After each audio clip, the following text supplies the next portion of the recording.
Namu Myoho Renge Kyo.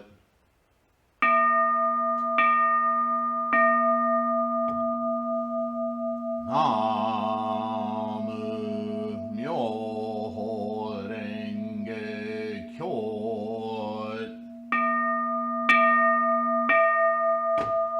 Namu Myoho Renge Kyo.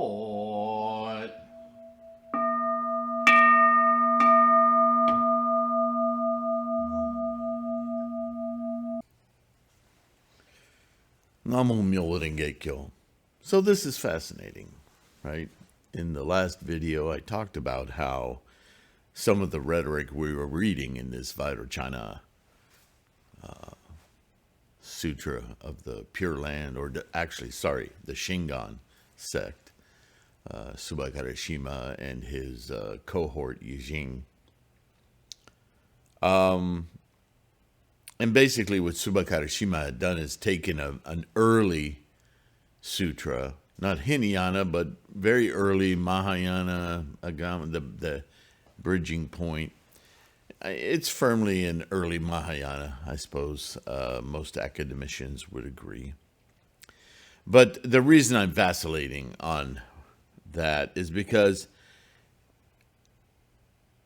this teaching still uses very early concepts of Shakyamuni's teachings, being as he was teaching people who were coming from a super mystical, magical, right? The Hindu Brahmin mysteries and reincarnation and all the, gods of different forms, taking different forms, elephant gods, this and that, Ganesh, I mean, these people were firmly into the clouds with their minds. So to bring them back to reason, real reason, not relative reason, rational thinking, criticality, it's not an easy thing. It takes, he took many years slowly bridging those gaps, even though he started with very clear basics that never change, but perception changes, the time, the capacity changes, right? So you may hear something in words that is perfectly accurate. Only with time and maturity, you then think back on those words and go, oh, I never understood what that really meant. You didn't understand the profundity of it. You didn't understand it conceptually, its reaches. You just took the words as handy references to what you knew then. Your experiences was then. This is just the way of human minds, yes? So I had mentioned that there was some rhetoric we were reading that this alluded to but didn't understand, didn't comprehend the 10 realms. Just the 10 realms. I'm not talking the 10 realms within the 10 realms. I'm not talking about the 10 factors in the 100 realms. I'm not talking about all that multiplication out to 3,000 realms. Didn't exist then as a dialogue, as a concept. Far too profound. You would end up sending those people back into mysticism. Yeah? And now we're going to read exactly that limitation. We're going to read what you've already heard, the 160 or 180, I think it's 160, 180, what they call them, life. But anyway, we'll get into details on that. But it's painfully obvious how unaware, how untaught, how uncritical of the mind and the 10 realms in the 10 realms and all of this that you and I know, which extrapolates out to 3,000 realms in a single thought moment. That whole doctrine proves itself to be non-existent in right off the bat, the first facile, the first chapters of this Vairochana Sutra, right? It's an early Mahayana teaching. So isn't it fascinating that Subhakarashima would, after learning Tendai's elucidations, documents, and doctrines, and his popularity, he was salivating at the popularity of Tendai. How do I do that?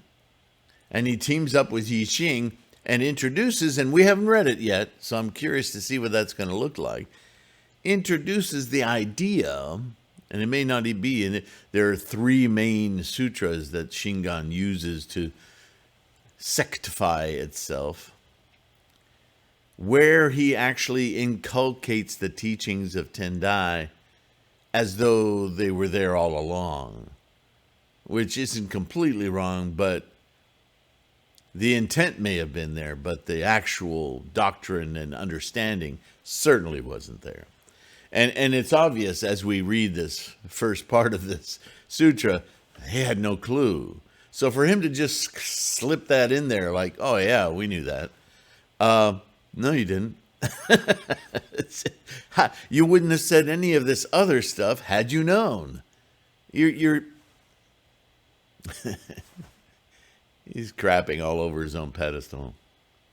It's funny when people are manipulative, sooner or later, the nonsense of their propositions becomes so blindingly obvious. It's embarrassing, right? Hello, everyone. Namo Myo Renge Kyo. Thank you so much for being here. Thank you especially for your practice, right? You chant, you learn Gangyo, and you study. It's an amazing life. Constantly surprised by the immensity and beauty of this experience we call life. We trivialize it, we take it for granted, but when we focus on it, it hits us all at once, all over again. It's always fresh. This is why it's a practice. It's something we constantly have to retrain our mind to be in. So, a couple of definitions today as we get started, because we're going to hit these terms head on. We're in the midst of Buddha answering a question from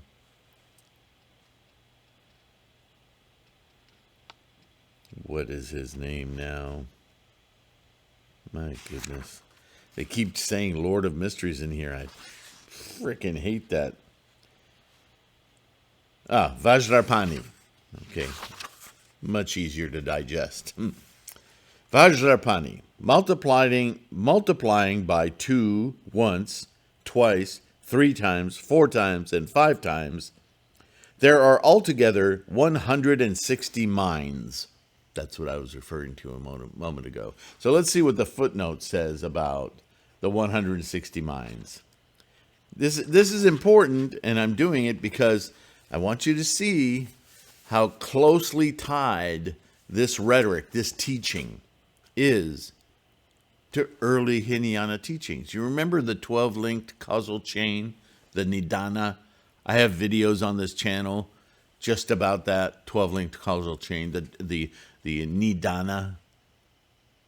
You can go to the home page of this channel, and in the middle of the page where it says playlists and videos, and there's a little magnifying glass, and just enter the keyword, and that search is for the channel, not the top search, that's for all of YouTube. But that search in the middle of the page there, just enter the word Nidana, and you'll get a result set of several videos where I talk all about the 12-link causal chain. So why do I bring that up? Because, according to the Chinese commentary, it is the 5 basic mental afflictions: greed, anger, stupidity, pride, and doubt. It's close, but it's not the 10 realms. It's close. It starts out almost word for word, word, that are doubled five times, okay, to give a total of 160 minds. So do you see how this is the precursor to the realms? In fact, if you've had to struggle contextualizing realms, this step backwards might be a handy way for you to revisit the idea of the 10 realms, within the 10 realms, within the 10 factors of expressed of the 10 realms, manifested, right? And the 3,000 realms, so on. So these are called the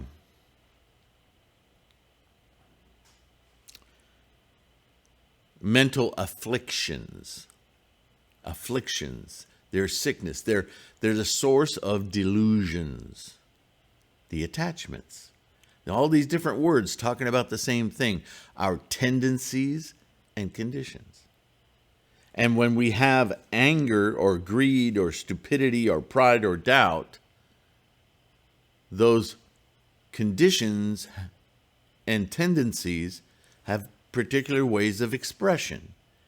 And to capture those myriad ways of expression, numbers are used as multipliers so that you can multiply within those different afflictions their various expressions in our minds. And you end up with 160 different minds. Not 10 times 10 times 10 factors. We're just starting to understand that our mind has these tendencies and conditions, these parameters of thinking. It's very early days.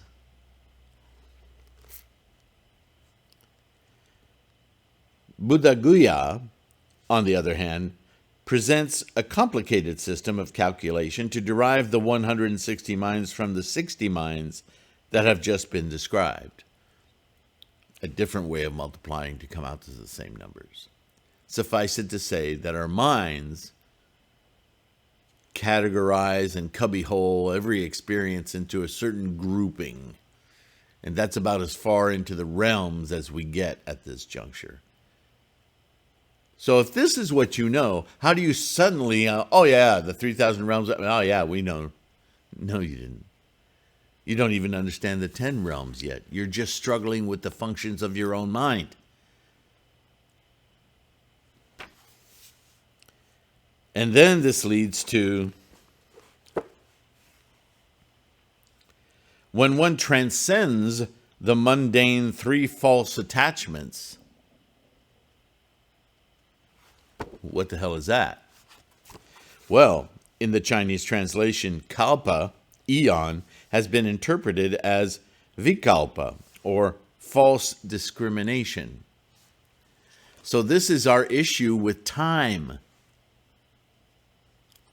Kalpa represents a conceptualization of a great amount of time, and yet the idea of time as a continuous instantiation of stuff is a falsehood.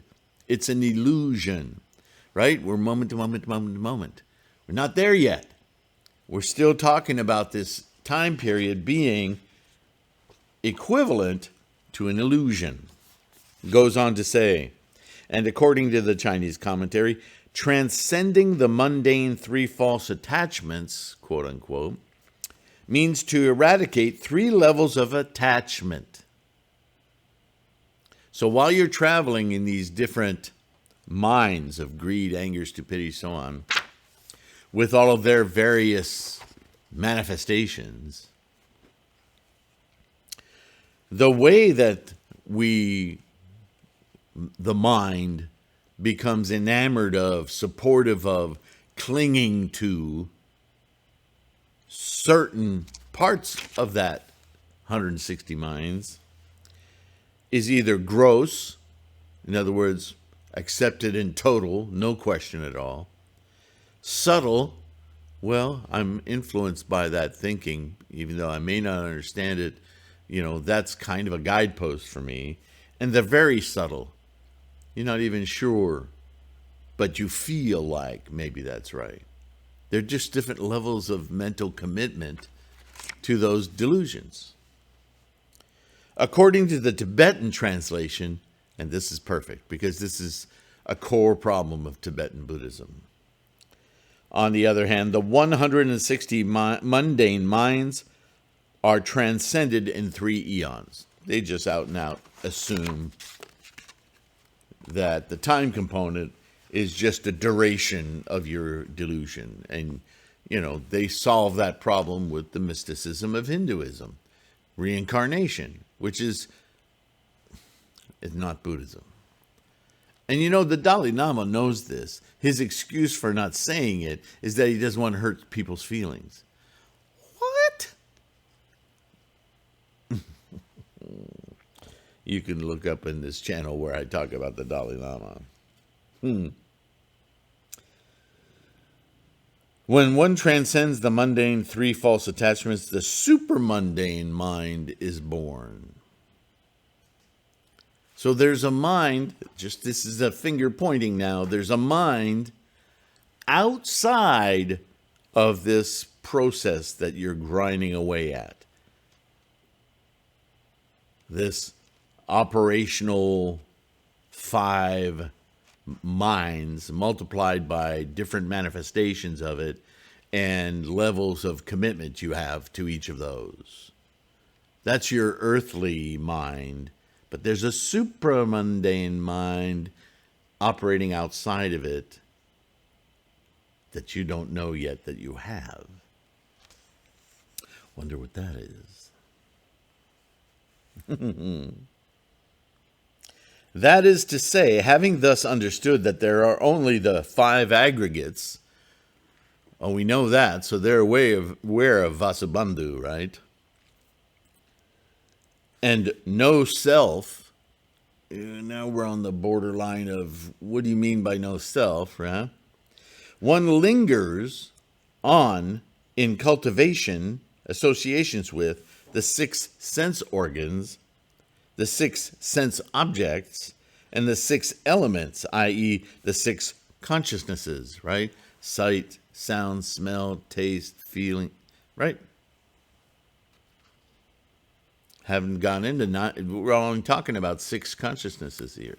There are 9. So where are the other 3?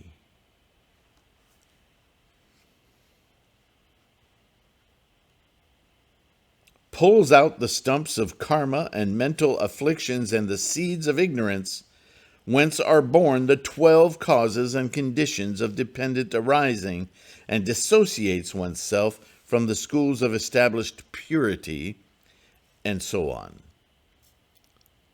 So really, if that sentence intrigues you, you need to do a little digging into the Nidana, the 12-link causal chain. As I said, there are several videos on this subject on this channel. Such deep serenity cannot be known by any non-Buddhists, and previous Buddhas have proclaimed it to be free from all faults. So if you can manage with as ragtag or simplistic an explanation as this was, and I know I'm saying simplistic because I know that you and I study Lotus Sutra and we know these things far more profoundly. But at this stage, with this framework of thinking, he was really challenging the people of his day, yeah? The transcendence, the supermundane mind. This is where you want to be. This is where you're wanting to go. To transcend these afflictions. Why can I not remember his name? Lord of Mysteries. With the supramundane mind dwelling in the 5 aggregates. Now, you remember my video. This is another video you might want to look up. The 9 consciousnesses. I think it's 9 consciousnesses. I threw several terms together in the title. But if you search 9 consciousnesses, you'll remember I illustrated a triangle divided up with segments 1, 2, 3, 4, 5, 6, 7, 8, 9, indicating each of the consciousnesses, and that when the ninth consciousness is open, the other consciousnesses don't disappear. Do you remember what happens? The ninth simply wraps around the entire triangle. And I use a triangle because I'm implying direction, right? Our momentum of our karmic freight train. And when we invoke Namo Myo Renge Kyo, when we awaken our Buddha-ness, it instantly envelops all that we are, all our consciousnesses, so that even though we still simply have a sight consciousness, we have a Buddha-ness sight consciousness. Buddha-ness infuses itself into each of the lesser consciousnesses to elucidate your entire apparatus of knowing. This is the Buddha wisdom happening. Again, not annihilation of the others, a supramundane, a larger consciousness outside of the self that imbues all that is the construct of the self with the clarity of Buddha-ness. Makes sense, right? Such wisdom may arise correspondingly. If one is to give rise to freedom from attachment to the aggregates, one should observe foam, bubbles, a plantain tree, a mirage, and an illusion, thereby attaining liberation. Again, it's word salad, but coming from our point of view, that all works. These are similes. That is to say, the 5 aggregates, the 12 sense fields, 18 elements, and the grasper and the grasped are all removed from the Dharma nature, this attachment of ego. And when one realizes the realm of quiescence in this manner, this process of energy manifesting moment to moment to moment, it is called the supramundane mind, Buddha-ness. Lord of Mysteries, when one has left behind the sequence of 8 minds incompatible and compatible with the world, and the world of attachment, and the web of karma and mental afflictions, this represents the yogin's practice for transcending one eon. So now they're applying this time term again. But coming from what you and I know, this simply means that Buddha-ness isn't attached to that timeline that our samsaric perception is of everything. There is no maintained existence. There is no permanence. Everything is a moment-to-moment instantiation. And from Buddha-ness, we are in that flow and perceiving, witnessing the manifestations with great compassion and joy, and consequently completely liberated from the thing that hooks us into permanence, states of things. The mundane mind. It's in here. It's just hard to discern. Language being what it is. Translations of language being what it is.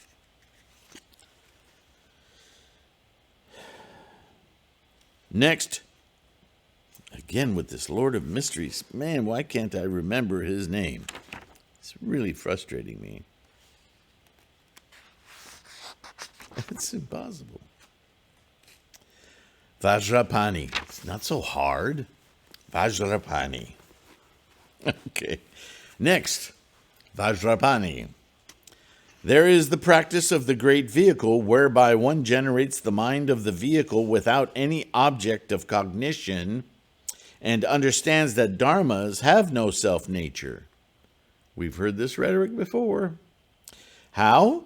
Just like those who practiced thus in former times, one observes the alaya, the substratum, of the aggregates and realizes that its own nature is like an illusion, a mirage, a reflection, an echo, a whirring wheel of fire, and an imaginary Gandharva city. So these are all commonly used terms from his teachings for years thus far. That's why he's just dropping them as assumed knowledge, right? The alaya consciousness, if you don't remember, is our karma storage. Karma storage. It's a visual cue. It is talking about the freight train. That enormously complex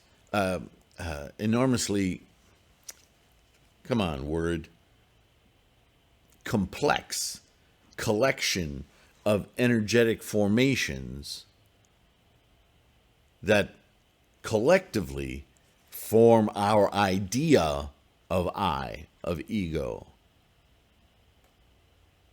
That entire complexity is the alaya consciousness. It's the fundamental energetic manifestations from which we pick and choose what we think we are at this moment, at this moment, at this moment. That's why it changes all the time, because we're very superficial.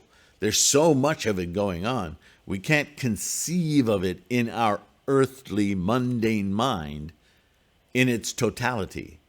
We just pick and choose from habit energy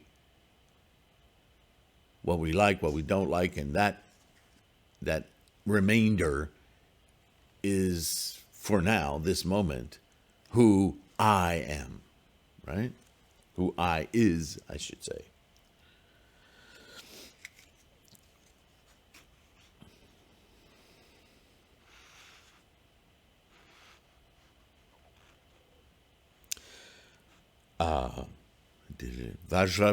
Vajrapani. If one thus abandons no self in dharmas, the mind lord, being absolutely free, one awakens to the fact that one's own mind is originally unborn. There's that rhetoric again. What does he mean? Originally unborn. It's an oxymoron of sorts, yeah? What he's saying is the perception of the mind in the moment includes your full awareness of what is happening in this moment. The start or end of mind is irrelevant. You see the contradiction? It's a time problem. As humans, we want to connect everything as, and we'll say, cause and effect. There it is. This happens and that happens. This happens and that happens. That's a misunderstanding of cause and effect in Buddhism. Science tends to think this way. Math tends to think this way. It's a very logical continuum. This because of that. But what we're talking about, cause and effect in Buddhism, is an action producing a perception, an experience. The experience is the effect. The attention is the cause. So those of you who've run around accepting the typical religious interpretation of cause and effect, that if you do something bad will happen to you, you don't understand cause and effect. Believe me, there are plenty of people I know who experience a lot of misery in their lives, but they don't perceive it that way. They perceive it like that's where they belong. And so for them, what looks to me like misery is their home base. They're perfectly comfortable there. Why would you challenge that? They don't understand cause and effect.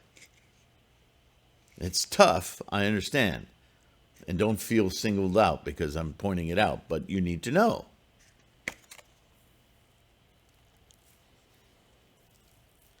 So if one's own mind is unborn, then what could it be other than a moment-to-moment experience, an observation? An observer makes no cause. He witnesses. That's not a cause. It's an enlightenment. I know this is difficult, but we're kind of racing through it here. And so, here's my favorite word. Why? Because, Vajrapani, the anterior and posterior limits of the mind cannot be apprehended. Again with the time, past and future can't be experienced in this moment. They can be remembered, categorized, identified in the past, but that changes moment to moment. The way you remember things changes all the time. You know this. And the future is just this wide open, who knows? Until in the next moment you're in it. But then that moment isn't the future, it's the now. Now, now, now, now, now, now, now. Past and future are devices of our illusory perception of time. The only time that's of any consequence is this moment, this moment, this moment. If it weren't that way, then you would chant Namo Myoho Renge Kyo once and you'd be Buddha-ness. You have to train each moment. Each cell in your body has to be born into Myoho Renge Kyo. That is making a cause. When one thus knows the nature of one's own mind, this represents the yogin's practice for transcending a second eon.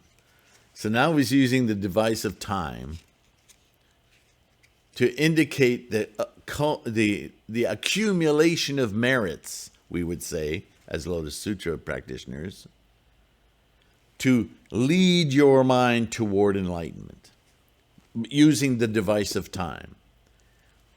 I don't know, maybe that was effective back then. Today, I think it's kind of confusing. But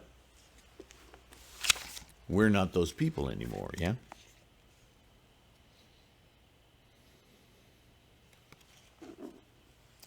Next, Vajrapani.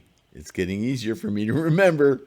Next, Vajrapani, bodhisattvas cultivating bodhisattva practices via the gateway of mantras accomplished by the immeasurable merit and knowledge accumulated during immeasurable and incalculable hundreds of thousands of kotis of nayutas of eons, and all the immeasurable wisdom and expedient means for fully cultivating all practices,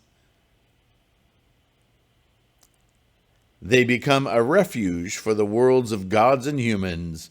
They transcend the stages of all Shravakas and Pratyeka Buddhas, and they are attended and revered by Shakra Devendra, king of gods, and so on. So-called emptiness is disassociated from the sense organs and sense objects, has no differentiating characteristics and no cognitive objectivity, transcends all frivolous arguments, and is boundless like empty space. All the Dharma's attributes of a Buddha are successively born in dependence on it, and it is dissociated from the conditioned and unconditioned realms, dissociated from all activities, and dissociated from the eyes, ears, nose, tongue, body, and mind. The lower realms, the worlds, yeah.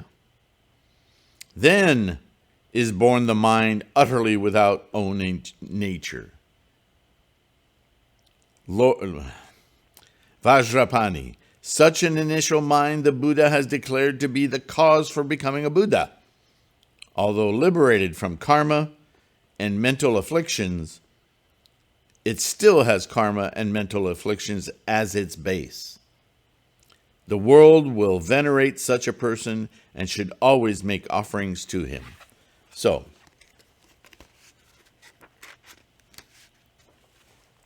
that is again, I have talked about this so many times, but in a different rhetoric. This allusion to time, this allusion to the realms, although only 6 in this particular.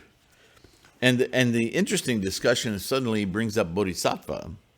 That indicates it's Mahayana teaching. Still based on a lot of these early Hinayana, Agama concepts, because they don't go away. We just understand them more completely. And so in the end there, an effort is made to take all of this conceptualizing of the mind, separated into various cognitive segments, inculcates a lot of garbage, attachments, afflictions. And that to transcend those to the mind of commitment to being unaffected by all of those consciousnesses, minds, afflictions, is now a new conceptual mind, like a bodhisattva, that seeks to live within that non-samsaric mind, the transcendent mind of knowing experience only, without adherence to all of these bags of karma. And yet, still there is karma. It's just that the experience of that karma is no longer attached to its tendencies and conditions. Do you see? And that mind is the opening door to the full experience of life in moment to moment without reservation of all of those influences of attachments, of afflictions, so on and so forth.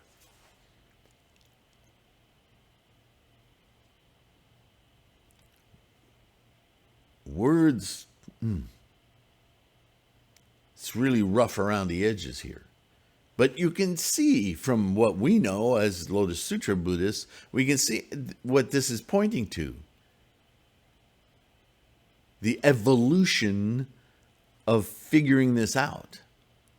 The invocation of enlightenment now has a construct before it that leads to it and divorces itself slowly, step by step, from non-enlightenment. But that enlightenment can only occur in the mind. It doesn't come from a cloud. It doesn't swoop down from Alpha Centauri. Right? It's not other. It's part and parcel. But it's wrestling with all of this other energy, this momentum. Right? Think of a surfer. A surfer experiences momentum on a wave. Yeah? But for a moment, on that wave, floating in each moment is just buoyant, flying. It's a different way of perceiving surfing. I'm sure you surfers out there know what I'm talking about. There is the push of the wave and the rocking of the surfboard, but there are moments when you're just, ah, flying, not conscious of the power of the ocean propelling you forward. You just are being in motion.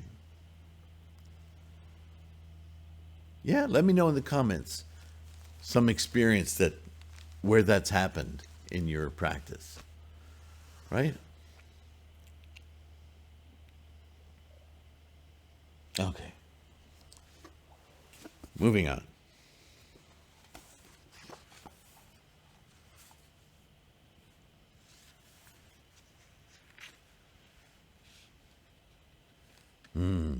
Getting interesting.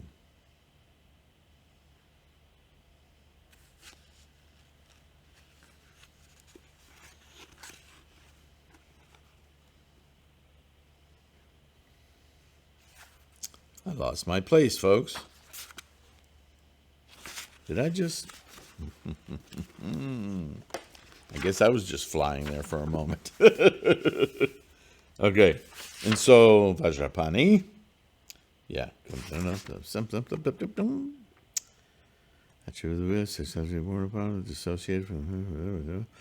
Then is born the mind utterly without own nature. Vajrapani, such an initial mind, the Buddha has declared to be the cause for becoming a Buddha. Namo Myoho Renge Kyo. Do you see why I said that just then?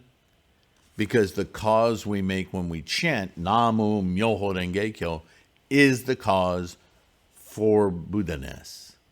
That's our mind of Buddha, our commitment, Bodhisattva, to awaken Buddha. It's all in that one chant. Namo Myoho Renge Kyo. Although liberated from karma and mental afflictions, it still has karma and mental afflictions as its base. You're still human. The world would venerate such a person and should always make offerings to him. Yeah. Vajrapani. In the stage of practice with resolve and understanding, one observes the three minds. The vision of wisdom, based on immeasurable paramitas, and the four means of conversion. The stage of conviction and understanding is unparalleled, immeasurable, and inconceivable, and in it one establishes the 10 minds. Okay, what are the 10 minds? The Chinese contemporary explains the 10 minds with reference to 10 minds mentioned in the Avatamsaka Sutra, and also in terms of the 8 stages mentioned earlier. Well, thanks a bunch. But the Avatamsaka, the Kigan or flower garland, we'll have to dig into that somewhere else. And boundless knowledge is born. Boundless knowledge is really full experience. Another way of saying the same thing, yes? Everything whatsoever that I have taught is all obtained on the basis of this stage. Therefore, the wise person should reflect on this stage of conviction and understanding in omniscience, and transcending one or more eon, he should ascend to dwell in this stage. In other words, drop the time pretense. Be in this moment and see what there is to see, because you will see it all in this moment. 1/4 of this will take one beyond the stage of conviction and understanding. And again, that stage of conviction and understanding is 1 further 1/4 of an eon is needed to reach full enlightenment. In other words, you're just beginning to perceive the truth. But you have to stay in it in order to really experience it. One moment does not a life make. Then the Vajrapani, says to the Buddha, "World-honored one, I beg of you, O liberator of the world, to explain the characteristics of the mind. What do you think I've been doing, Vajrapani? How many stations of fearlessness are there to be obtained by a bodhisattva? Oh my God, this guy. He wants everything documented because somehow words and documentation will equal experience to him. It's so frustrating. But Buddhism is filled with this, yeah? This attachment to ritual, this attachment to words, as though the answer is in the words. It's not, never in the words. It's in the doing. I've said it many times. You could know every aspect of football, but if you never played football, you have no understanding of football. When Vajrapani had finished speaking thus, the world-honored one Mahavairocana addressed him, saying, quote, "Listen attentively and consider most carefully what I say. Vajrapani, when those ordinary people, foolish and childlike, cultivate wholesome actions and renounce unwholesome actions, they will obtain fearlessness of the wholesome." Obviously, if you stop behaving like an idiot, you start having respect and appreciation for behaving well. If they know the self as it really is, they will obtain fearlessness of the body. If they observe their own body composed of the aggregates of attachment, abandoning any material image of themselves, they will obtain fearlessness of no self. Well, yeah. It's obvious, right? If you're worried about losing yourself, your ego, but you've finally come to terms with the fact that your ego is nothing but an assemblage of stuff outside, even your flesh isn't you. When you finally get that, then you're not worried about losing yourself because this ain't it. If they renounce the aggregates and dwell in the cognition of dharmas, they will obtain fearlessness of dharmas. If they renounce dharmas and dwell without any object of cognition that will obtain fearlessness, they will obtain fearlessness of the no self or of dharmas. Again, all 5 aggregates, 18 elements and 12 sense fields, the grasper and the grasped, self, life, and so on, as well as dharmas and objectivelessness, are empty, and their own nature is without any essential nature. Moment-to-moment manifestation. When this knowledge of emptiness is born, they will obtain fearlessness of the quality of the own nature of all dharmas. Vajrapani. If bodhisattvas cultivating bodhisattva practices via the gateway of mantras examine in deep cultivation the 10 propositions without dependent arising, they will master mantra practices and achieve realization therein. Ooh, I'm afraid of that statement. What are the 10 propositions about dependent arising? They are namely that dependent arising is like an illusion, a mirage, a dream, a reflection, a Gandharva city, an echo, the moon reflected in the water, bubbles, a flower in empty space, and a whirling wheel of fire. Lord of mysteries, those bodhisattvas cultivating bodhisattva practices via the gateway of mantras should observe in the following manner. What is an illusion? It is just when, through the art of magic and the power of drugs, where are we going? What happened?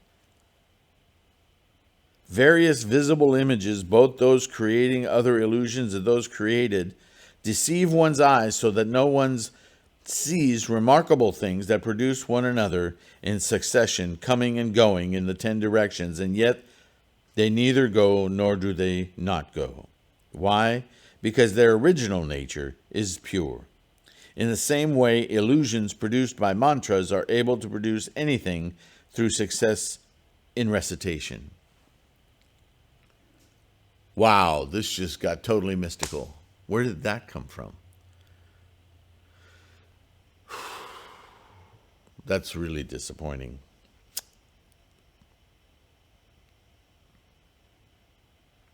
So he's defining illusion. Okay.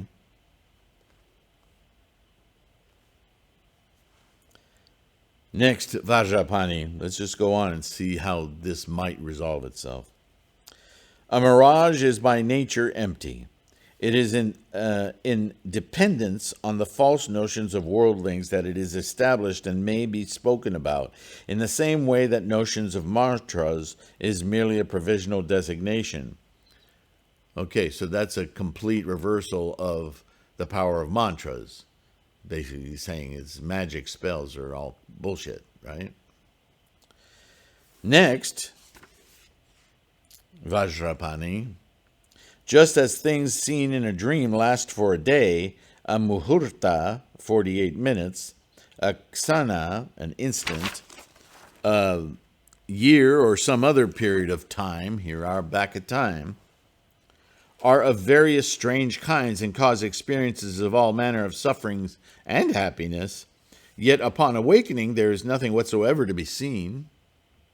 So too should the dreamlike mantra practices be known to be thus.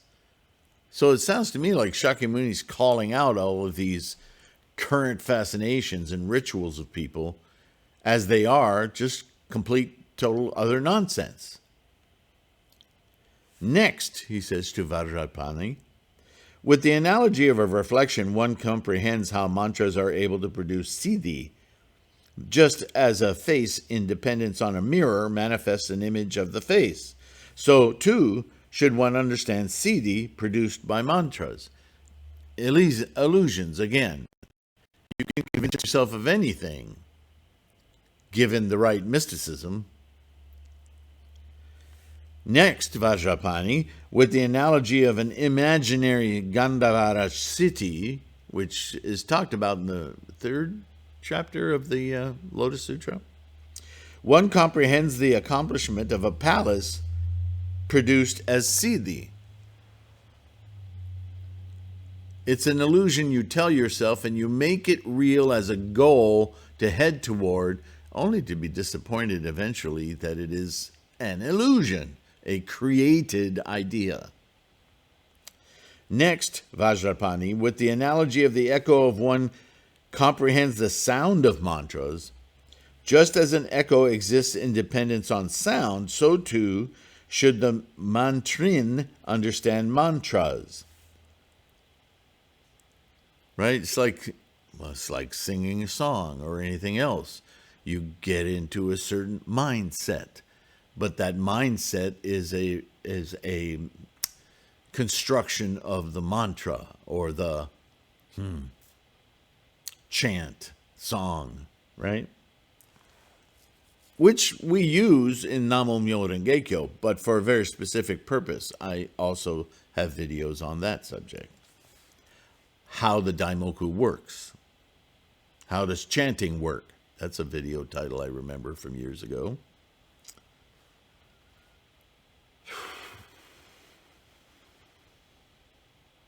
Just as the moon rises with the result that it shines upon clear water and manifests a reflected image of the moon, so too should the Vidyahara thus explain the likening of mantras to the moon and the water. It's just a reflection. It's a mind-made contrivance. Yeah. Next, Vajrapani. Just as the heavens cause rain to fall, producing bubbles, so too should the various transformation of siddhi produced by mantras be known to be thus. It's a whole froth of experiences that are all false because they're created of these recitations, these magical spells, right? Next, Vajrapani, it is just as in space. There are neither beings nor life and no creator can be apprehended. And yet, because the mind is deluded and confused, it produces these various false visions of non-existent flowers and so on in empty space. Vajrapani, it is like a firebrand. If someone holding it in his hand then whirls it around in the air, there will appear the image of a wheel. Right? Because your eye consciousness connects all of those bright lights in moment to moment of the fire, and you perceive a wheel of fire, but it's just a trail, right? Vajrapani, in this manner, one should understand this state of the great vehicle, this state of the mind, this state of what is equal to the unequaled, this state of certainty, this state of perfect and full awakening, and this state of gradual birth in the great vehicle. One will then be able to completely possess the riches of the Dharma, bring forth great knowledge with various skills, and fully know all notions about the mind as it really is. So, in the context of this first chapter and what it's discussing, is an attempt by Shakyamuni to encapsulate the experience of awakening. And a lot of that, and this is typical of many fields of study, but certainly in Buddhism, include lots of negations. You want to see an expert at negations? Read Nagarjuna. Nagarjuna will lead you to a very detailed, very specific understanding of a term by virtue of telling you every manifestation and permutation of that term that is false, that is wrong, that is not it. It's a form of argumentation, and it's been around for centuries, yeah? So I'm a little relieved, because when I first started reading that, I started thinking, where in the hell did we just go? I didn't see that left turn back there. But I understand he's a little fed up with Vajrapani asking for a manual on how to get there. And he's basically restating for Vajrapani, look, if you expect these magic spells to do these things, what you need to learn, that I've been talking about this whole time, the nature of your mind, is how to destroy those ill conceptions. Those are broken, illusion-making, non-real experiences, and you're latching onto them and hanging onto them, bringing them along as bags of trash, affecting everything you experience, letting them go. You will then start to perceive the true nature of the mind without all of that baggage, and therefore you will be at the door of enlightenment. Interesting. I hope that was interesting for you. I hope you found some insight in all of that, albeit my less than eloquent elucidations. As you can probably tell, I hadn't read this translation before, so I'm reading it along with you. Namo Myo Renge Kyo. Thank you for your practice. Thank you for listening. Thank you for downloading the free stuff that's available on threefoldlotus.com, buying books from the bookstore, getting yourself a real mandala, a Nichiren-inscribed mandala, albeit a digital copy. It's a Nichiren-inscribed mandala, not Bob's or Ted's or Alice's.